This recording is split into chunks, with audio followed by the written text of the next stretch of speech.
l'animal qui se trouve dans la cage, que 4 secondes après, le courant va passer. Mais il ne sait pas au départ. Il s'en aperçoit vite. Au début, il est inquiet. Mais très rapidement, il s'aperçoit qu'il y a une porte ouverte et il passe dans la pièce à côté.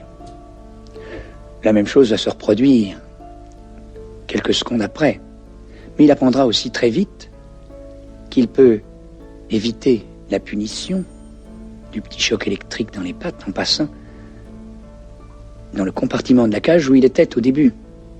Cet animal qui subit cette expérience pendant une dizaine de minutes par jour, pendant 7 jours consécutifs, au bout de ces 7 jours, va être en parfait état, en parfaite santé. Son poil est lisse, il ne fait pas d'hypertension artérielle, il a évité par la fuite la punition. Il s'est fait plaisir, il a maintenu son équilibre biologique. Allez, viens Thérèse, viens. Revenez!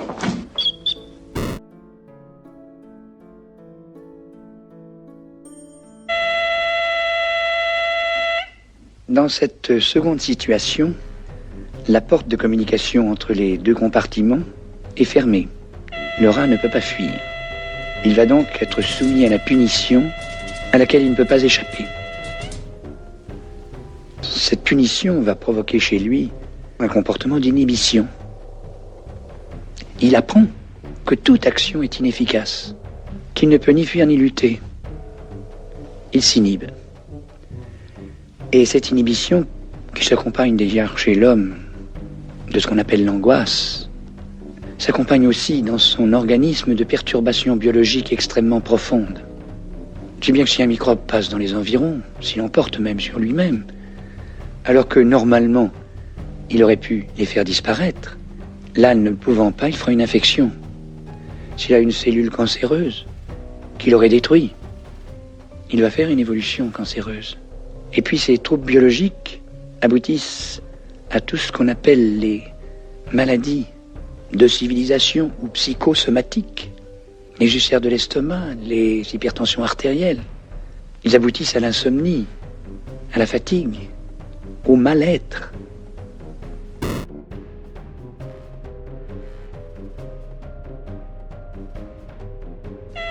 Dans cette troisième situation,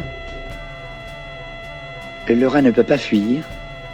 Il va donc recevoir toutes les punitions, mais il sera en face d'un autre rat qui lui servira d'adversaire. Et dans ce cas, il va lutter. Cette lutte est absolument inefficace. Elle ne lui permet pas d'éviter la punition, mais il agit. Un système nerveux, ça ne sert qu'à agir. Ce rat ne fera aucun accident pathologique de ceux que nous avions rencontrés dans le cas précédent.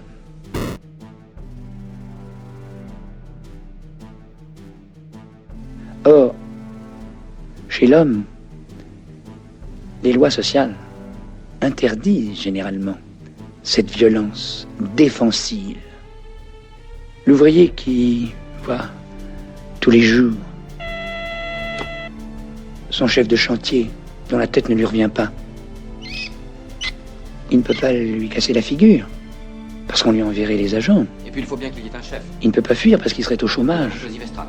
Et tous les jours de la semaine, toutes les semaines du mois, tous les mois de l'année, tous les années, quelquefois qu'ils se succèdent, il est en inhibition de l'action. L'homme a plusieurs façons de lutter contre cette inhibition de l'action. Il peut le faire par l'agressivité. L'agressivité n'est jamais gratuite. Elle est toujours en réponse à une inhibition de l'action. Non, je bougerai pas. Ainsi, répétons-le, cette situation dans laquelle un individu peut se trouver d'inhibition dans son action, si elle se prolonge, commande à toute la pathologie. Certains racontent que notre agressivité résulte d'une accumulation de nécessité d'agir. Gardez ça dans un coin de votre tête, car j'ai un secret qui transforme ceux qui le comprennent en magiciens. Il s'agit du secret du bonheur. Je le pose là, dans cette boîte verte, et je l'ouvrirai si vous êtes sage. Je suis Trigor, et c'est le retour de la vanité.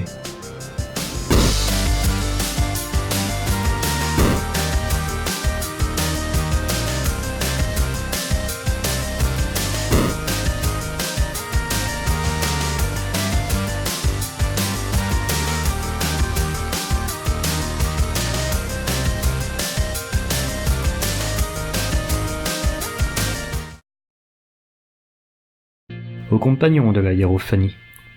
Il y a des hiérophanies positives, des des oh, des wow, mais aussi des hiérophanies à base de sacrés négatifs, des ah, des berk, toutes les choses qui n'ont pas relativement à nous cette propriété qualitative du sacré, les choses dites profanes, on ne les remarque pas, on n'y prête ni attention ni intention. Si une publicité pour un hamburger arrive à m'affecter positivement, j'aurai envie d'un hamburger. Et quand je suis affecté négativement, je suis certes repoussé par ce que l'on nommera sacré négatif, mais je crois bien que c'est toujours pour préserver un sacré positif qui m'a affecté au préalable.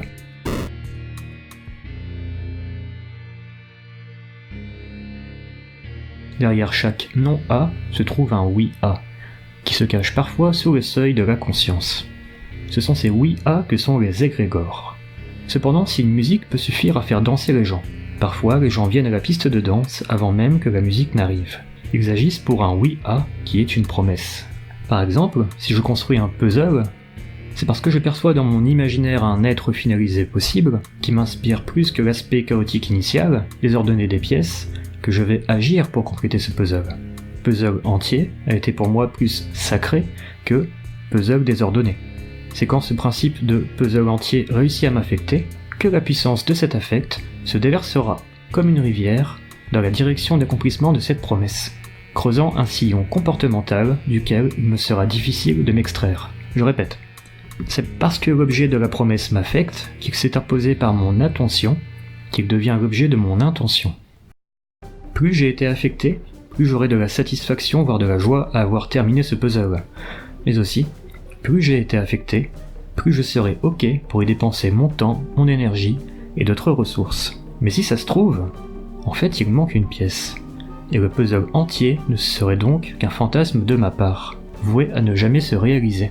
Si ça se trouve, l'objet de la promesse n'existe pas et n'existera jamais. Et plus j'aurai été affecté par la promesse, plus grande sera ma désillusion.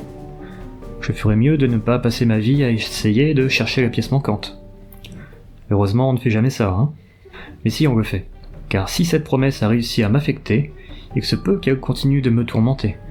Alors je chercherai la pièce manquante sous les fauteuils, derrière les rideaux, puis encore sous les fauteuils, on ne sait jamais. On a là un égrégore pas encore manifesté entièrement, qui tente de se servir de nous comme matière première pour s'accomplir. C'est le principe d'épiphanie. Ce n'est pas un égrégore qui a la vanité d'être, mais qui a la vanité de devoir être, ou même simplement de pouvoir être. Un exemple, certaines personnes ont des tocs. Il faut que je remette ce crayon symétrique avec les autres, c'est plus fort que moi. Si ça vous arrive, essayez de résister à la nécessité d'agir qui veut vous faire aligner les crayons côte à côte.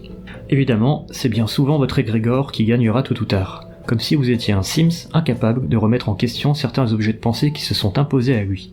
C'est le même phénomène que quand vous dites « je vais au docteur » et que Hermione Granger vous reprend « non Harry, on dit je vais chez le docteur ». Cette sorcière voit chez vous quelque chose de chaotique par rapport à un modèle ordonné et entier dans son imaginaire. Ordre versus chaos. C'est toujours ce qui se joue avec les épiphanies. En vous reprenant sur la bonne façon de parler, Hermione fait jouir son égrégore de la grammaire française. La grille de lecture que je vous propose utilise le mot épiphanie au sens large. Si la hiérophanie existe dans une dimension, il n'y a pas à réfléchir, elle nous frappe et nous affecte, produisant sa propre tautologie comme objet de pensée. Les épiphanies, elles, se déploient dans deux dimensions, traçant une trajectoire dialectique. Elles jouent sur notre capacité à croire, à nous projeter, à nous souvenir, à espérer. Ainsi, vous vous souviendrez que les épiphanies ne désignent jamais ce qui est, elles ne sont toujours que des promesses d'être. Tout comme le mot épiphénomène désigne la manifestation d'un phénomène possible d'un paradigme, je donne précisément au mot épiphanie le sens suivant, c'est la promesse d'une manifestation de sacré prévue par le cadre de la promesse elle-même. Alors comment ça, une promesse prévue par le cadre de la promesse? Bon, posons-la Jean-Kévin. Si je promets un cookie à cet enfant s'il reste sage, la condition être sage va dépendre du paradigme que Jean-Kévin en comprend. Par exemple, il pourra se dire qu'il peut faire des bêtises tant que je ne le vois pas, ou bien qu'il ne doit pas faire de bêtises du tout, même hors de ma vue. Jean-Kévin co-crée donc son mythe épiphanique avec son propre bagage mental, comme un grand, et va peut-être ne s'imposer aucune limite, si ce n'est de m'arnaquer. Ou bien peut-être va-t-il s'imposer des contraintes non nécessaires. Peut-être restera-t-il sage toute sa vie pour avoir ce cookie. Mais si le cookie ne vient pas, il devra faire le deuil de son épiphanie, n'est-ce pas ? Mais peut-être s'y accrochera-t-il. Peut-être que le cookie finira bien par venir et que, tout simplement, je ne suis pas assez sage. Voyez comment une incapacité à faire le deuil d'une épiphanie va nous faire rationaliser pour ne jamais la remettre en question, car nous sommes pris dans son sillon dialectique creusé par son affect. Ce ne serait pas l'épiphanie qui aurait tort, c'est forcément le héros du mythe qui s'y prend mal. Toutes les arnaques et manipulations du monde jouent dans la cour des promesses épiphaniques, qui nous font croire qu'elles seraient des êtres effectifs possibles et souhaitables. Les jeux à gratter, les nounours à attraper, les arnaques pyramidales, le développement personnel, les sectes, le transhumanisme, etc. Tout ça nous affecte par l'objet merveilleux de leurs promesses, nous faisant oublier ce qui est, alors que pourtant nous permettre d'être est bien souvent l'objet de leurs promesses. N'est-ce pas paradoxal ? Mais après tout, peut-être que nous ne sommes pas des êtres, qu'il suffirait de faire le deuil de son absolutisme ontologique pour ne plus se faire avoir par de mauvaises épiphanies qui veulent se servir de nous pour être. Mais ça, vous le savez si vous avez vu la précédente vidéo. Alors bien sûr, le mot épiphanie désigne aussi chez les chrétiens l'arrivée du Christ. Mais qui était le Christ si ce n'est celui qui était attendu par les oxymoreuses promesses prophétiques ?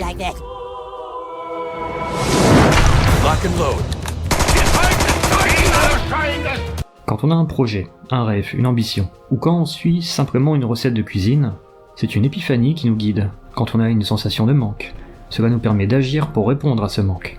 Les épiphanies sont donc diablement pratiques comme objet de pensée. Ils nous permettent d'accomplir des choses complexes en plusieurs étapes. Ils permettent la pensée créatrice, se projeter dans l'avenir. Mais ils sont aussi les objets de pensée, qui, s'ils s'emparent de nous, peuvent se jouer de nous et nous faire vivre un enfer. Higgins montre qu'il y a 4 grands types de dissonance. La différence entre ce que je suis et ce que j'aspire à être, la différence entre ce que je suis et ce que je me contrains, ce que je crois que je dois être, la différence entre ce que je suis et ce que les autres, la façon dont les autres m'idéalisent, et la différence entre ce que je suis et ce que je crois que les autres pensent que je devrais être. 4 types de dissonance. La dissonance entre ce que je suis et ce que je voudrais être va créer de la déception, de la déconvenue, du mécontentement et de la tristesse. Le mécanisme, c'est que j'aimerais avoir un retour positif de moi-même, mais il vient pas, parce que je suis pas ce que j'aimerais être. Et du coup, ça génère un très fort découragement. Et quand je me motive à faire quelque chose, ça va créer de la frustration, parce que j'ai beau me motiver, je ne suis pas cet idéal de moi.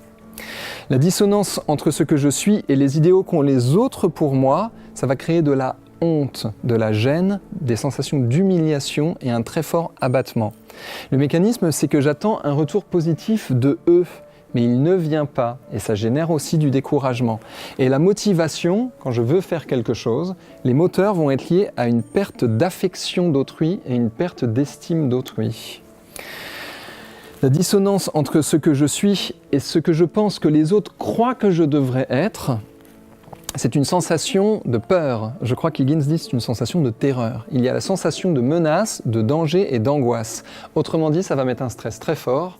Et vous savez ce qui vient avec les stress très forts. On se fige, on veut en découdre ou on essaye de partir en courant. Quand on est affecté par une épiphanie et que celle-ci ne vient pas, on se sent frustré. Quand on s'investit dans un projet, dans des études, dans un couple, et que ça échoue, toute la partie de notre âme investie dans l'épiphanie meurt avec son égrégore. Il faut donc en faire le deuil. C'est pour ça qu'on a des phrases de sagesse du style « L'important c'est le voyage, pas la destination ». C'est une autre manière de dire « Attention aux épiphanies, elles ne sont que projections de l'esprit. Elles nous font rater ce qui est ». Imaginez une personne arrive à une soirée et dit « Oh, le plafond est trop bas. Et puis il manque une chaise. Et je ne suis pas bien coiffé. Je suis sûr que tout le monde parle dans mon dos. Et cette personne que je voulais voir n'est pas venue. Et cette personne que je ne voulais pas voir est ici. Et vous là-bas qui vous amusez pendant que tous ces gens meurent de faim dans le monde. Et tout cet argent donné à Notre-Dame et pas au SDF. Et l'univers qui part en entropie. Oh, et vous là-bas dans le coin de la pièce avec vos discussions irrationnelles. Aïe aïe aïe. Vous le sentez le poids de son bagage mental ? Apportons-lui un peu d'eau. Peut-être que ça lui fera du bien. Oh merci, mais le verre que tu m'as apporté est à moitié vide. Et c'est même pas de la bière. Évidemment, cette personne a raison. Son verre est à moitié vide et ce n'est pas de la bière, ni du whisky, ni du jus de fruits, ni du coca. Et on pourrait passer la soirée, voire toute une vie, à énoncer ce qui n'est pas. Et à s'en attrister. Car en effet, si A n'est pas B, ni C, ni D, ni E, ni F, etc., c'est certainement vrai. Mais ce n'est pas parce que c'est vrai qu'on a trouvé quoi que ce soit de réel. C'est pourquoi la vérité en soi ne garantit aucunement une quelconque hygiène mentale. Ce qui n'est pas est infini. C'est pourquoi les ontologies négatives sont à manier avec précaution, voire à ne pas utiliser du tout pour parler du réel, car ce qui n'est pas, et si on passe son temps à parler de ce qui n'est pas, de quoi sommes-nous en train de parler exactement, si ce n'est du chaos dans nos esprits? Alors comment devenir un survivant de l'enfer? Cette personne peut très bien continuer sa soirée à se lamenter sur ce qui n'est pas, ou bien peut-elle regarder ce qui est, boire de cette eau, chanter et danser avec les gens en présence. Mais peut-être que ça demande de mettre son orgueil épiphanique de côté, pour regarder le réel hiérophanique en face. Le grand Marc Aurèle disait, à propos des torts que l'on puisse nous faire, « Supprime la présomption, tu auras supprimé « on m'a fait tort ». Supprime « on m'a fait tort », et le tort est supprimé. Notre camarade vit certainement avec des présomptions d'ordre ou de mérite ou d'innocence. Il pense certainement avoir des droits, le pauvre, s'il savait. Bref, on pourrait dire que ces verres d'eau à moitié vides sont de mauvais égrégores qu'il serait possible d'exorciser. Mais à qui revient ce rôle et surtout ce jugement de valeur, si ce n'est à la personne en question? D'autant qu'une question plus importante se pose, puisque le but d'un être c'est d'être, et que nous faisons tous le meilleur choix possible par nécessité, selon nos capacités physiques, cognitives et notre état émotionnel de chaque instant. Alors nous sommes fatalement la meilleure version de nous-mêmes possible. Et par conséquent, ontologiquement parlant, nous vivons dans le meilleur des mondes possibles. Je vous laisse digérer ça. Observez votre pensée à cet instant, car chaque égrégore qui va venir combattre ce que je viens de vous révéler est un petit soldat envoyé par des épiphanies qui cherchent à être, et pour ce faire, elles ont besoin de faire de l'ombre à ce qui est. Peut-être que le bonheur est toujours là, caché derrière le bruit opaque des épiphanies, et qu'il suffit d'affûter ses perceptions pour entendre le chant romantique des vanités qui cherchent à être. Ce faisant, le bruit devient harmonie, ce qui est opaque devient transparent.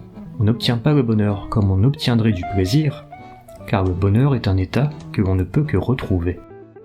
C'est que c'est la scène parfaite. Peut-être en ce moment, dans la scène, l'héroïne mange des nounours à la guimauve. Alors, et dans la scène, tu as une voix off qui dit que cette personne ne devrait pas être en train de manger des nounours à la guimauve si elle était ce qu'elle pense qu'elle est, ou ce qu'elle... C'est surtout cette voix-là qui croit que cette personne-là est quelque chose. Parce que là, quand on est un enseignant spirituel, on ne s'enfile pas un sachet entier de koala au chocolat. Bon. Et tous ces commentaires. Et en réalité, cette scène, dans le script, elle est parfaite comme ça. La scène, c'est quelqu'un mange un paquet de chocolat à la guimauve pendant que des voix off font des commentaires très déplaisants sur on ne devrait pas être en train de manger des chocolats à la guimauve. Et tout ça est absolument parfait. La scène, elle est juste nickel. Et là, qu'est-ce qui se passe? On peut se détendre. Alors peut-être que de se plaindre tout le temps est une manière de se singulariser, d'exister, d'affirmer un « je suis », même si, in fine, ce sont nos égrégores épiphaniques que l'on fait exister dans ces moments-là.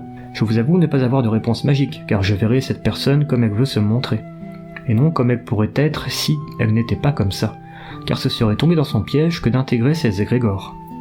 Cependant, si les esthéticiens prétendent à une hygiène mentale, votre serviteur avec sa grille de lecture perchée tente à montrer les tenants et aboutissants d'une éthique mentale, et pourrait bien chuchoter à cette personne que peut-être ces ontologies négatives ne sont qu'une carte en négatif d'un territoire ontologiquement positif, et qu'il est possible de tracer une carte positive de sa réalité en commençant par le fait qu'elle est la meilleure version d'elle-même possible. Comprenez-moi bien, ce n'est pas être positif pour être positif. C'est, puisque l'automouvement du monde via les égrégores est toujours positif, il n'existe que des oui à, alors toute carte négative n'est que tromperie. Vous avez compris qu'un certain état d'esprit peut nous faire vivre un enfer. Ce phénomène de se perdre hors de soi, dans ce qui n'est pas, est ce qu'on appelle une aliénation. Toutes les épiphanies sont des aliénations. Et ce n'est pas un gros mot, car vous savez que le poison c'est la dose. Ça peut même être un apport si on parvient à revenir à soi, avec ou sans l'objet de la quête. L'important est de savoir revenir à soi, à ce qui est. pour ne plus souffrir d'une dissonance avec le réel. Alors vous me direz, oui mais si j'ai bobo, je souffre, y a pas d'épiphanie, preuve que toutes nos souffrances ne viennent pas des épiphanies, ah. Eh bien de quoi souffrons-nous? De ne pas être comme nous pensons devoir être. Et puis, peut-être penserez-vous, pourquoi moi? Je ne mérite pas ça. Serait-ce les dieux ou le karma qui me punit? Notre système nerveux cherchera du sens à toute accumulation de soufre, car le soufre, c'est la nécessité d'agir. Justement, on n'est plus capable de traiter nos problèmes nous-mêmes, on dit c'est de la faute des autres, ou on va leur refiler. Par exemple, une mère, elle a plein d'émotions, plein de soufre, elle ne sait pas quoi en faire. Ça tombe bien, elle a une fille sous la main. Alors, elle va refiler son soufre à la fille. Et comment elle va faire? Par exemple, elle va l'empêcher d'agir. À chaque fois que la fille va vouloir faire quelque chose, c'est-à-dire libérer son soufre, la mère va dire « laisse-la, je vais le faire ». Donc ça veut dire qu'elle le fait à sa place. Et l'autre, l'énergie qu'elle devait utiliser pour faire ça, qu'est-ce qu'elle en fait? Ben, elle en fait rien. Après, elle peut se mettre en colère contre la fille. Elle peut la diriger, elle peut lui dire « tu vas faire ça, tu vas pas faire ça ». En réalité, elle lui donne toutes ses émotions. Elle va expliquer à la fille ce qui est bien et ce qui est pas bien. Mais pas pour la fille. C'est elle qui pense comme ça. Donc, elle va lui refiler toutes ses émotions. Et la fille, elle va plus en pouvoir un moment. Et comme elle va être pleine de soufre, et que le soufre, ça brûle, eh ben, elle va faire toutes les maladies rouges, des inflammations, des éruptions, des brûlures. Vous avez votre copain, il a un problème, et qu'est-ce qu'il fait? C'est celui qui vous appelle à chaque fois qu'il a un problème. Donc il vous appelle, et pendant 2 heures, il vous cause. Ça veut dire qu'il vide toutes ses émotions. Puis au bout de 2 heures, il vous dit « Ah, ça m'a fait du bien », puis il raccroche. Et vous êtes comme ça. Ça veut dire qu'il a réussi son coup. Ça veut dire que toute sa souffrance, toute cette énergie, tout ce qui contenait son âme, qui était trop et qui était mauvais, il vient de vous le refiler. Et là, qu'est-ce qui se passe? Vous avez votre conjointe, votre femme, votre chien, votre enfant qui passe dedans. Qu'est-ce que vous allez faire? Vous allez lui sauter à la gorge. Donc vous allez faire une colère qui n'est pas à vous. Et tout le monde le fait. Hein. Oui, tout le monde le fait. Hein. Un bébé, par exemple, il est dans son lit, et puis il veut que vous veniez le voir. Qu'est-ce qu'il fait? Il va pleurer. Et l'énergie circule dans notre monde toujours d'une manière sinusoïdale. C'est comme ça ici dans notre monde. Donc il va pleurer d'une manière sinusoïdale et il va vous envoyer son souffle. Et au bout d'un moment, qu'est-ce qui se passe? Cette émotion monte chez vous, elle monte, elle monte, elle monte, puis quand il y en a trop, ça vous pousse à l'action. Parce que cette énergie, une fois qu'on l'a à l'intérieur de soi, elle n'a que 2 manières pour sortir, thermique ou dynamique. C'est-à-dire ça chauffe ou on bouge. Donc là, l'émotion monte, qu'est-ce que vous faites? Vous y allez. Ben, c'est exactement ce qu'il voulait. Donc ça veut dire qu'il a utilisé son émotion pour vous pousser à l'action. Vous avez un enfant, vous lui dites quelque chose qui ne lui plaît pas, qu'est-ce qu'il fait? Il souffle. Et ça vous énerve quand il fait ça. C'est normal, parce qu'avec le souffle, il vient de vous renvoyer son soufre. Et là, vous avez 2 possibilités, thermique ou dynamique. Thermique, vous devenez tout rouge. Dynamique, vous lui mettez une claque. Ça veut dire, je lui rends. Et lui, qu'est-ce qu'il fait quand je lui mets une claque? Ben, il crie. Mais en criant, ça veut dire qu'il me renvoie cette émotion-là. Et à ce moment-là, une fois que j'ai éliminé cette émotion, je m'excuse, mais je peux le faire que parce que j'ai éliminé cette émotion. Alors ça ne veut pas dire qu'il faut le faire, hein, mais ça veut dire voilà le mécanisme. Et c'est même pas intellectuel. Par exemple, vous bricolez et vous vous mettez un grand coup de marteau sur le doigt. D'accord? Vous sautez partout en criant. Vous pouvez me dire en quoi votre doigt il est moins écrasé de sauter partout en criant? Donc ça sert à rien en gros. C'est vrai. Ben, si ça sert, que ça élimine l'émotion que vous avez fait. Thermique ou dynamique? Là vous avez choisi dynamique, vous sautez. Et le plus fort, c'est qu'on a tendance à renvoyer l'émotion et l'énergie à ce qu'on croit qu'il nous le fait faire. Par exemple, ici je sors d'ici dans le couloir, il y a un courant d'air, je prends la porte dans la figure, qu'est-ce que je fais? Je tape la porte. Ouais. C'est idiot. Mais pourtant, ça veut dire, elle m'a fait faire de l'émotion, et ben je lui rends. Nous voilà donc embêtés à justifier un gros affect par un mythe pour le rendre acceptable, harmonique. Et si nous ne faisons rien, c'est l'affect lui-même qui tracera son sillon mythologique qui lui donnera du sens. Par exemple, Micheline me fait du mal. Je souffre. Cette souffrance tracera son sillon mythologique. Micheline est une connasse, un monstre. Car après tout, le héros du mythe, c'est moi, je ne mérite pas ça. En me disant ça, je donne du sens à cette souffrance. Et la prochaine fois, je mettrai des barrières contre les connasses. Ha, la vie, c'est bien de la merde, hein. Alors que si j'avais écouté le grand Marc Aurèle, j'aurais supprimé ma propre présomption d'innocence, et donc le « on m'a fait tort », et donc le tort. Je me serais rendu compte que je peux décider d'être co-responsable de mes affections et du sens que je veux leur donner. Remarquez que quand on dit « je n'aurais pas dû souffrir, je ne mérite pas ça », l'origine de la souffrance, c'est le « je », c'est notre ego, celui qui se prend pour un être à qui on empêche d'être comme il désire être. Dans certains courants ésotériques, on vous dira « le but du jeu, c'est de remettre en perspective le je ». car c'est la première de nos présomptions épiphaniques non maîtrisées. Les épiphanies sont utilisées dans les arnaques en tout genre, dans les packagings de marchandises, dans les séries télé pour qu'on regarde vite le prochain épisode. Elles sont utilisées par les politiciens avec leur programme qui va tout sauver, dans les jeux de hasard avec leurs promesses de richesse, etc. Si les égrégores néfastes sont de la magie noire, alors tout ce qui permet de s'en défaire est de la magie blanche. La magie blanche est pratiquée quotidiennement par des personnes merveilleuses, magiciens qui s'ignorent. Ces trois principes effectifs sont le rire, l'empathie et le pardon. Pourrait-on déduire que la magie noire est affaire de dramatisation, d'apathie et de culpabilisation? Ô compagnons de la hiérophanie, je crois bien qu'il y a bien plus de manières de créer de mauvais égrégores chez quelqu'un que de les exorciser. On pourrait s'en effrayer, mais au contraire. La magie blanche consiste à délivrer une nécessité d'agir de la dictature d'une épiphanie oppressante, en sabotant un mauvais égrégore par le rire, l'empathie et le pardon. Les hiérophanies et les épiphanies sont nos objets de pensée. Ni bons ni mauvais, ils permettent simplement à notre système nerveux d'agir, dans la direction du meilleur être possible. Parfois on maîtrise ce dans quoi cette nécessité d'agir se déverse, parfois c'est nous qui nous faisons emporter. Vous avez maintenant tout le bagage pour percevoir hiérophanie et épiphanie, ces oui-a auxquels se dévouent les héros mythologiques que nous sommes. La tâche du magicien est simple. Pointer du doigt ce qui est. Cet épisode touche à sa fin. Aux plus sages d'entre vous, la connaissance a été transmise. Quant aux autres, ils devront faire le deuil de leur épiphanie. A bientôt pour une nouvelle vanité. C'est quand le bonheur, ouais. Car c'est souvent après qu'on sait qu'il était là.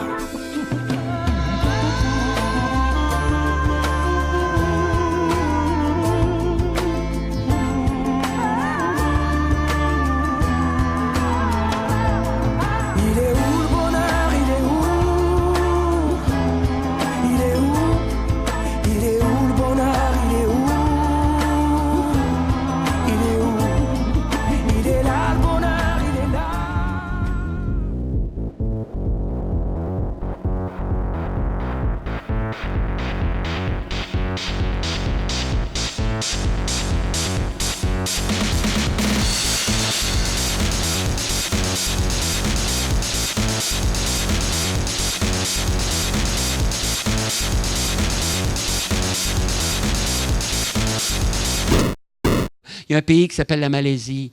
On s'y nourrissait autrefois de viande de singe. On avait trouvé une manière extraordinaire pour les capturer. On prenait une noix de coco, on coupait la partie supérieure de la noix de coco, on vidait le lait, on mettait des grains de riz dans le fond de la noix de coco, on attachait une ficelle chaque côté, on suspendait la noix de coco après les branches d'arbres et les piquets de clôture.